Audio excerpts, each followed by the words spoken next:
Sally here. Today I'm going to do some back exercises for you. Good for strengthening your lower back, upper back, good for posture, good for support of your spine and just overall strengthening your back. So you need to make sure you're warmed up first. All of today's exercise is going to be lying down on our front on a mat. So we're going to bring ourselves down here. You need to have your legs hip width apart, relax your feet, and then your hands go beside your body. Shoulders back, and we need to get your neck straight, so you just tuck your chin down a bit with your nose by the mat, and when we lift we're going to use these muscles here in the lower back to lift up your head and your shoulders in one block, so they come up together and you don't just nod your head forwards and backwards. So you need to think of keeping a straight line through the back of your neck as though you've got a rod down there, down the back of your t-shirt. Or you can sometimes, a good way of imagining it is to keep a size of an apple underneath your chin, and that apple needs to remain there and not fall out as you lift up, and that stops you tipping your head backwards. So you're always looking down towards your mat and you don't look in front of you. So you just go slow, you go smooth, and you're going to feel it right here in your lower back. So you can do some with your hands there, if you like, for a couple of repetitions just to feel the muscles tightening. And then you know you're working the right spot.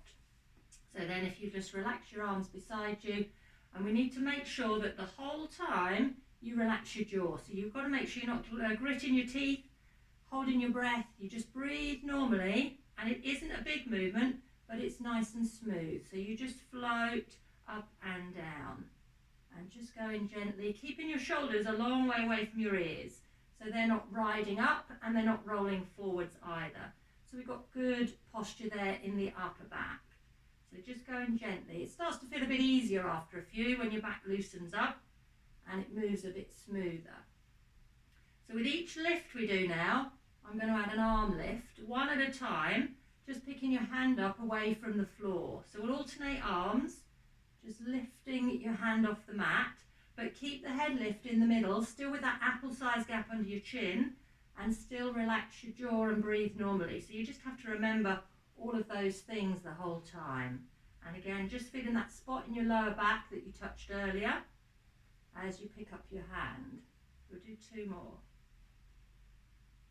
And one more with the other arm. Then when you come back down, just stop for a second or two. We're going to move the arms out a bit wider, so they're a little bit wider than the mat now, out diagonal. So first of all, just leave your hands on the floor and try the same lift again, keeping the shoulders down, and it's a little bit more difficult with your arms wider out. So don't go too far, but just feel a bit more strength there needed in your back. So don't grit your teeth, don't fling yourself up and down, move as smooth as you can, and then you can add an arm lift to this one as well, with the arms staying out in that wider position. So just breathe normally, keeping that straight neck again, and all of this is taking place in the lower back, so it gets it nice and strong there, which is going to support you when you're doing other things. So I'll just do two more like that. Just picking your hand up, doesn't need to go very high, and then when you come down, just relax. Okay, so we're going to turn your arms over now so they come out like this, with your elbows at right angles.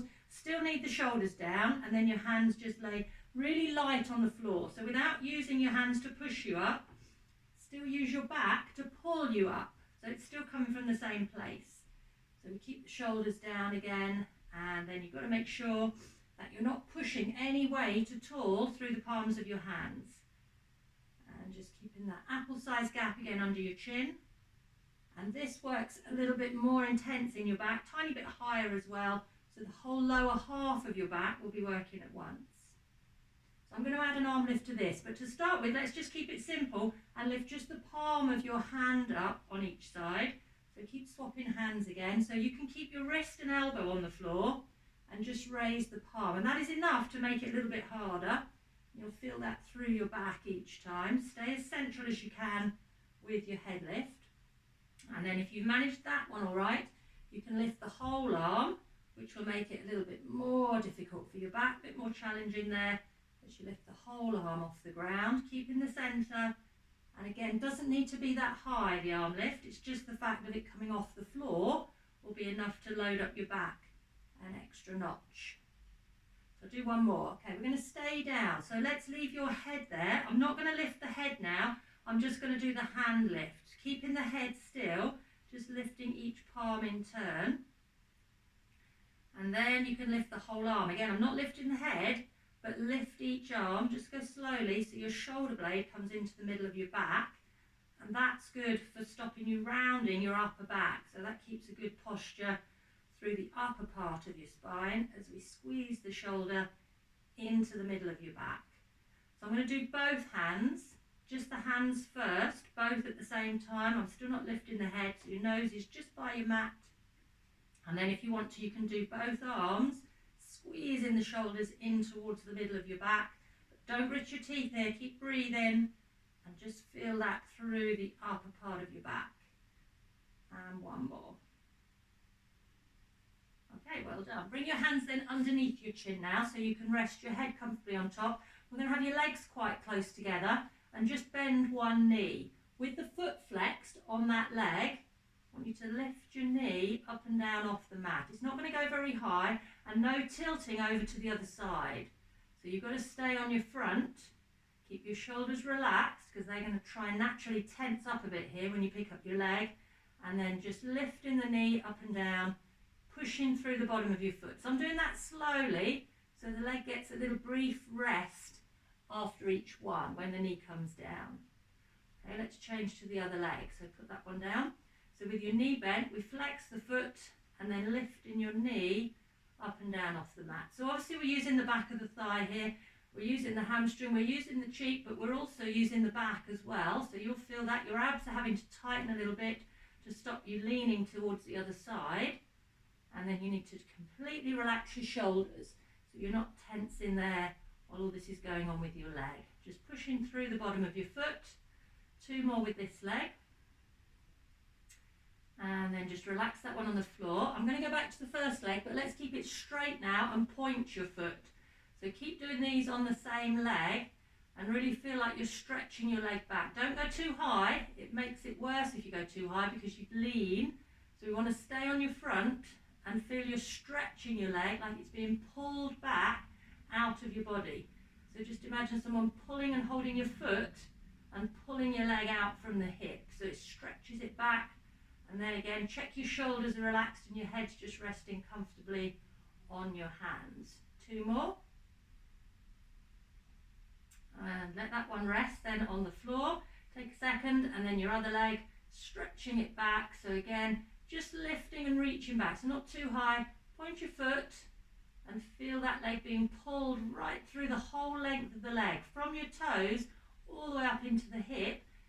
Pulling and stretching, and you can feel all the muscles, the whole length of your leg stretching. You can feel a little bit there in your back.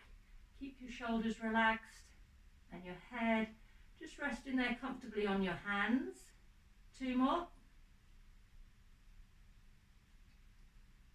And relax that one down. Okay, bend both knees now, flex your feet, and we're going to lift the bent leg again, but I'm going to alternate legs. So from here, we'll do one with one leg, and then the other. And you'll feel yourself pushing down a little bit with your other knee. That's going to push a bit into the floor, but that doesn't matter. Just keep your shoulders relaxed, alternating. Take your time. You can have a little pause between each lift. Don't need to go straight into the other leg. And just keeping flexed feet the whole time. Okay, one more with each leg. And then bring those legs down. Relax your feet. And we'll try it with the straight legs and the pointed toes. And we'll alternate that one. So just go slowly, stretching. Remember, you stretch back on this one without trying to go too high. So alternating your legs as you reach back. As your shoulders, keep them relaxed. Don't let them start hunching up as your legs are getting tired. And just breathing normally, reaching right the way back. We'll just do two more. Big, long, stretched feeling, whole length of your leg.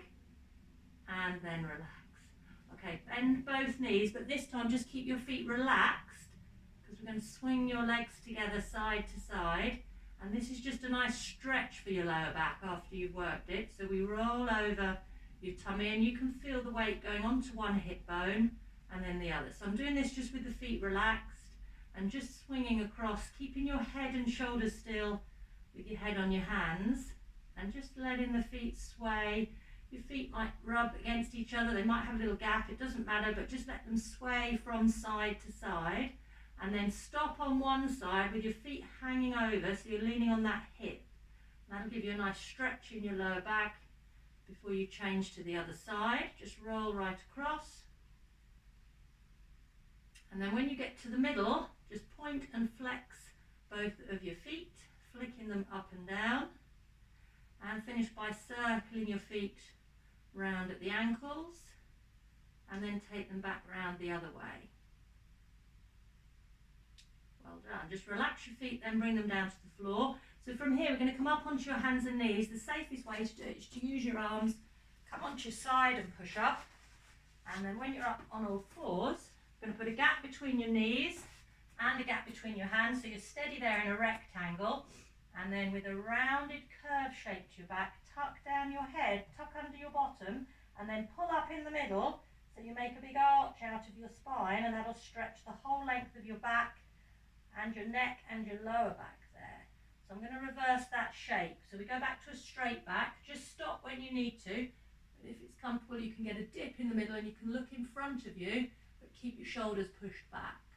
So we'll try those two curves again. The first one goes over the top like an N shape, with your belly button pulled up and in the middle. And then the other one makes like a U shape, pushing down in the middle of the back as you lift up your head.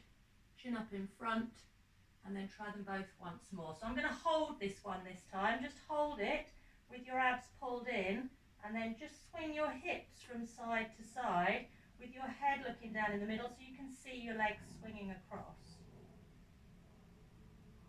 And then bring your hips back to the centre before you go back to your U shape. So we'll just hold this one, pushing down in the middle, lifting up your chin.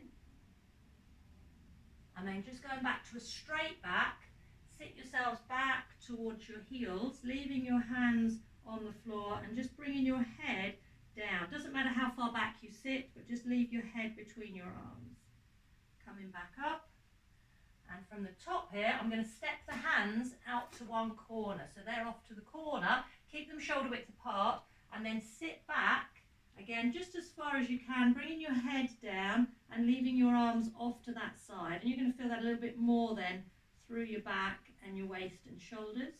So come back up on that corner, step your hands over, and then we'll do the same on this corner. So with your hands still apart, sit your bottom back just as far as you can towards your heels, head down in the middle, feel that through the shoulder, especially on the other side there of your shoulder and back.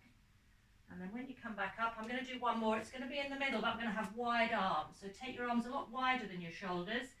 And then when you sit back, you might not get back as far with your arms out there, but just bring your head down and just reaching the arms out. And then bringing yourselves up. And well done. Upper back workout complete. Thank you very much. See you again soon.